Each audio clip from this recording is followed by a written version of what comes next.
तेजस्वी के बाजू बैठकर वीआईपी का लीडर कहता है कि अब की बार मल्लाह का बेटा उप मुख्यमंत्री बनेगा।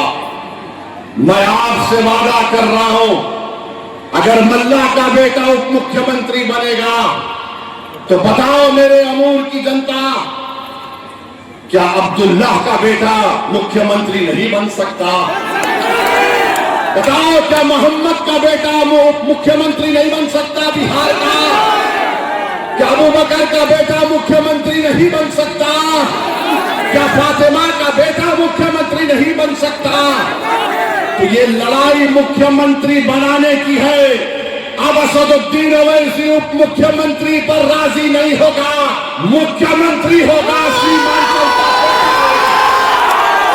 मुख्यमंत्री होगा तो सीमांचल का बेटा होगा, और सीमांचल से इंसाफ उसी वक्त होगा जब यहाँ का बेटा पटना के जालिमों के सामने कुर्सी डालकर पैर पे पैर रखकर बोलेगा, अब बोल, अब सीमांचल का इंसाफ। ये ताकत आपको देना है, ये ताकत आपको अपने वोट के जरिए देना है। देंगे ताकत आप, वोट पड़ेगा, सीमांचल के नाम पर वोट देना है। इसीलिए आज आप देखते हैं कि बौखलाहट का शिकार होकर एक तरफ से मोदी और नीतीश कुमार, दूसरी तरफ से वो 30 साल के निकम्मे साहब, दोनों मिलकर अख्तर ईमान के खिलाफ दो महाजों पर लड़ रहे। मैं एक तरफ कहूंगा, फिर से कह रहा हूं, मेरे भाई, अज़बियत का वक्त नहीं है, इत्तेहाद का वक्त है।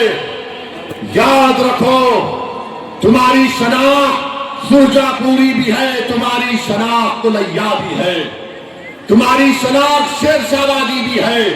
बराबर उस पर कायम रहो और फख्र से कहो। मगर याद रखो, जिंदगी में एक ऐसे लम्हे भी आते जहां पर हमको ये बताना पड़ेगा। अगर कोई कहता है कि ओवैसी हैदराबाद से आया, मुझे आज किसी ने पूछा कि इसका क्या जवाब दे, मैंने कहा उसका एक ही जवाब दे भाई, तू उसको बोल हाँ हैदराबाद से आया, मगर मेरा उसका रिश्ता ये है, वो रिश्ता जिसको रब्बे करीम ने कलमे की बुनियाद पर कायम किया, जो खून के रिश्ते से बढ़कर है। मैं तुमको उसका वास्ता दे रहा हूं मेरे भाई, मैं तुमको उसका वास्ता दे रहा हूं मेरी मां और बहनों। मैं तुम्हारा रिश्तेदार नहीं हूं, मगर मैं वो शख्स जरूर हूं अपने गुनाहों के बावजूद भी, कि अगर तुमको कोई तकलीफ पहुंचती है तो यकीनन मेरे आंख में आंसू आते हैं, यकीनन मेरे दिमाग में तकलीफ होती है, और मैं आज उसी तकलीफ को दूर करने के लिए मजलिस इत्तेहादुल मुस्लिमीन आपके दरमियान में आई।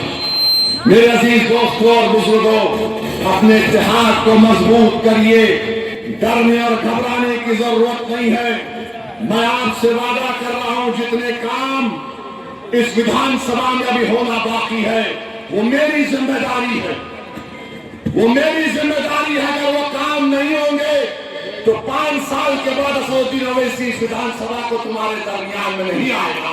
मैं काम करूंगा, अख्तर ईमान का हाथ पकड़कर, अख्तर ईमान का कान पकड़कर हम पूरे काम को मुकम्मल करवाएंगे जो 30 साल में निकम्मे ने पूरे नहीं किए।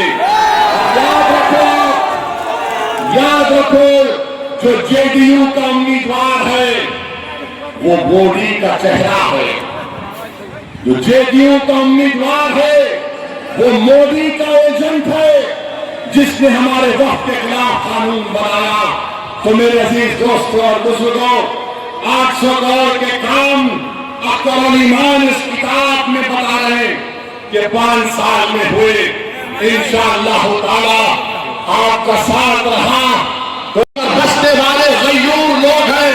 अगर गरीब है मगर गयूर है, गरीब है मगर वो अपनी इज्जत का सौदा करने के लिए तैयार नहीं है। आज मोदी और नीतीश कुमार आकर पूरे सीमांचल को मोदी, आज भी मोदी भाषण में कह रहे घुसपैठियों को निकालेंगे।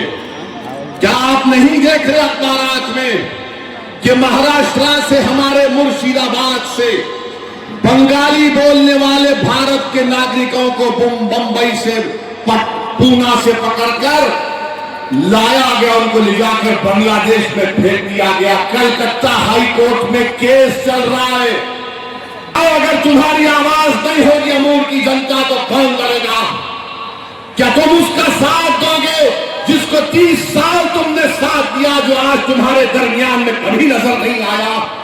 क्या आप उसका साथ दोगे जो तुमको घुसपैठी कहकर हमारे इत्तेहाद को पारा पारा करना चाहता है? ये फैसला आपको करना है अमूर की जनता। मैं आपसे वादा कर रहा हूं, मैंने पहले भी कहा और आज भी कह रहा हूं, जब तक ओवैसी जिंदा रहेगा, सीमांचल के बच्चे और मां और बहनों के लिए लड़ता रहेगा इंशाअल्लाह। कोई दुनिया का माइका लाल मुझे बिहार और सीमांचल आने से रोक नहीं सकता।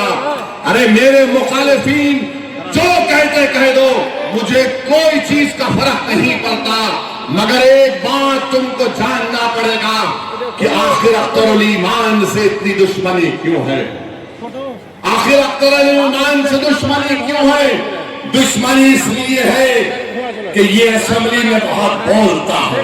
कह रहा हूं कि आज दरभंगा में गौरा बोरन एक विधानसभा है, वहां पर राजद ने, गठबंधन ने अफजल अली खान को उम्मीदवार बनाया और अफजल अली खान के खिलाफ तेजस्वी जाकर संतोष सहनी को वोट देने की बात करता है।